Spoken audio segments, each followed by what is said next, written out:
reported some research on the pilot for the universal credit, and they said it's already, people are running up arrears because of the universal credit, because of the council tax is not being paid directly to the landlords, and people are having to manage it themselves. So it's already starting. I'd like to now bring in Jules Pipe, but he's already been asked a few questions, but you'd like to tell us anyway what the Hackney situation is. Thanks, Rosemary. I was asked by Rosemary to touch on really just the size of the impact and how many people this affects in Hackney. We're not talking about tens and 20s, we're not talking about hundreds, we are talking about thousands. And if you just bear with me, this list does bear some taking in.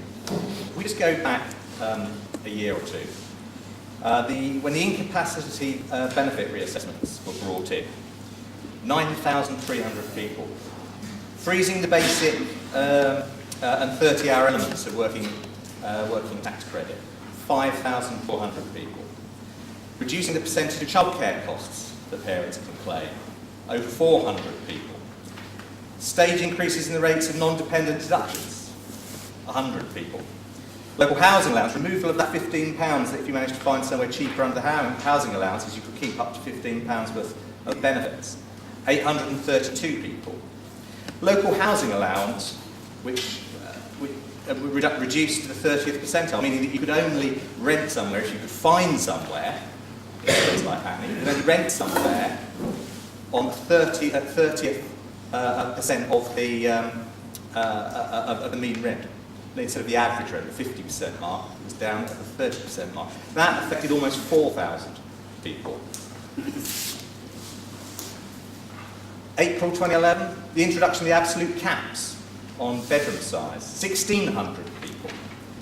So I can go on and on, adding thousands and thousands of more people in several other stages, and that only brings us up to April 2012, a year ago. And we're facing some of which have been outlined from this April on top of that. Now, the DWP refused to do an impact assessment of the combination of all those individual changes, those dozens of changes that have happened over the last 18 months. They have said, and I quote, "It would be analytically complex and extremely challenging." That was their response. The pilot that Wendy's referred to, they've got 4 boroughs in London to pilot the move to universal credit. Can you say which ones they are? They are Harringey and Enfield, Bromley, Croydon, yes, Croydon. Now, they didn't pilot these to see to judge the impact on local people. It just so happens that most of London's benefits are calculated over in Northern Ireland. But these 4 London boroughs, their benefits are calculated in the Stratford office. And they just wanted to see what impact it would have on their officers in their Stratford office at the DWP. It was nothing to do with the impact on benefit recipients. Understandably, those 4 boroughs JR'd the government, or going to JR the government, about having to be guinea pigs with this and the impact on their residents. And the government, so afraid that they were going to lose this JR, they had to kind of disguise that it really was an early pilot, with the rest of the country being brought in September. So now their response has been to bring forward the introduction of this across the country from July. So they're just saying these ones that started in April, they're just like early starters of a general national role. Now, more evidence how chaotically this has been introduced. I mean, earlier today, the government finally gave in to the pressure, the sustained pressure that's come from whether it be law centres, councils, organisations like London councils that I chair, assembly members like Jeanette, and Labour MPs. That they gave its pressure on the bedroom tax on a couple of points. One was serving soldiers, and another one was foster carers, because the original legislation actually said that if you had a bedroom that you were using to foster a child, it would not count. That would count as a spare bedroom, and they would take 14% of your benefit away. If you had 2 bedrooms and you were fostering 2 children, as many people do in this borough, hundreds of people do, if you were on benefits, you'd lose 25%. of your housing benefit, because they would not count those rooms as part of the need of your household.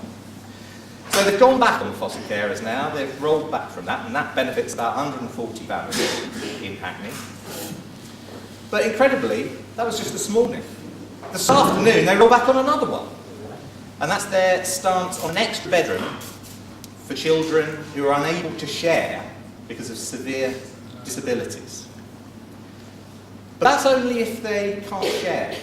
That doesn't extend to, say, specialist equipment that some parents need to store, and it doesn't apply to adults. If there's a couple who later in life who say there's a mental health issue, and the couple have to use separate bedrooms, again, that will not count in the same way that they seem to have rolled back for children.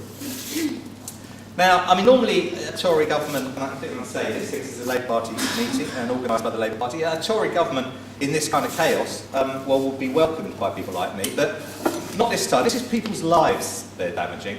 It's not just some inept game of an accountancy that they're visiting on this country. They say it's to save money. Well, is it actually having any effect? Well, London Council has done some analysis of the 18 months that some of these changes that have already come in over the last 18 months that I talked about a moment ago. We've looked at the last 18 months and seen what effect that has to the changes to the local to the housing allowance, local housing allowance from April 2011. And over that period, it showed that the average rents in London actually rose by 7%. Not the downward pressure that the government liked to claim this was going to have on the rents that they were paying for. But what's more worrying is that the lowest 25% of rents have actually gone up by 9%.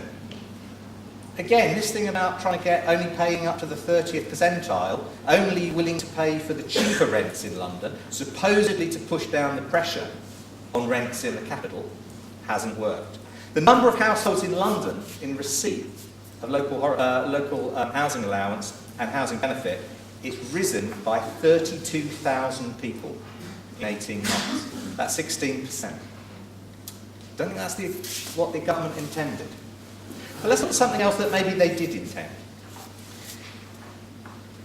Some central London boroughs have seen a reduction in claimants of housing allowance and housing benefit.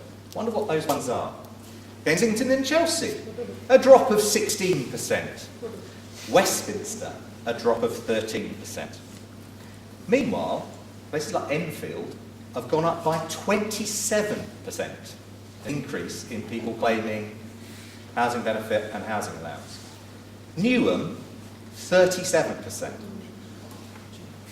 If ever there needs more evidence that there is a migration across this capital from the rich west to poorer areas, that is it. That is social cleansing from rich inner city areas to outer London. And surveys of families, when asked, what will you do? Will you take in a lodger? Will you ask relatives for money? Are you able to get extra work? And the so-called options that the government have given people to respond to this, by far the most two common responses were that they would either move, or the more common response was, I will fall into arrears. Now, on universal credit, I mean, large families will see several £100s in child tax credit clawed back by simply their housing benefit dropping to a notional 50p it has to by law. And as you heard, that the government is expecting people to cope with this online. Now, 26% of people in Hackney have no access to a computer. Yes, they could go to the libraries, but if they're not regular library users, if they're from communities that don't see libraries as something that they can be enticed into and encouraged to use, there is effectively a quarter of our population that is excluded from that process. So certainly one thing that we're doing is, and many councils have joined in this, about lobbying government to prove to them that there is a role for those housing benefit officers that we have that until now have been engaged in their role of calculating housing benefit. Yes, on the basis of the DWP figures that they're given, but nevertheless, they are the face that people can go to. That's why in Hackney we do maintain a substantial front counter service, not expecting people to be able to go onto just on the phone or onto the web or write in, which would be far cheaper. But we recognise in the same way that we still have a cashier's service, because so many people, again, fewer people in Hackney than any other borough have bank accounts. And we need to maintain those kind of services, and we need to convince that, and we are trying, along with many other boroughs, trying to convince the DWP that they've got it wrong if they think that this is just an online exercise. And it does remind me, people said, oh well, it's poll tax again. It certainly does remind me of the time in the 90s when housing benefit service was privatised in Hackney, and it was done on the basis that it needed private sector management to ginger it up, and it needed computerisation. That's all it needed, and we know what happened there. So I'll just finish quickly on council tax benefit. Passed to local councils, as you heard, a 10% cut. That's what they said it was a 10% cut. But this government, when they announced it, said, well, unemployment's going to fall by 2013 by the time this is introduced. So let's adjust it for that. So it's actually at 2005 levels. Probably closer to a 12, 13% cut, 15% cut in some areas. But in that same legislation that introduced that was another little bit of that legislation that allowed councils for the first time to charge 100% council tax on properties that are actually second homes. Well, what do you do? Hackney makes £60,000 out of that. Kensington and Chelsea makes millions. Millions and millions. And actually make a profit out of that legislation, because they profit more out of their second homes and getting that last 10% that they don't charge. They already charge them 90, but just that 10% extra that they can now charge on their second homes is more than any council tax benefit that has been cut from that authority. If ever we need any more evidence about whose side this government's on, that is it. I've been given my few minutes more warning, so I'll sit down.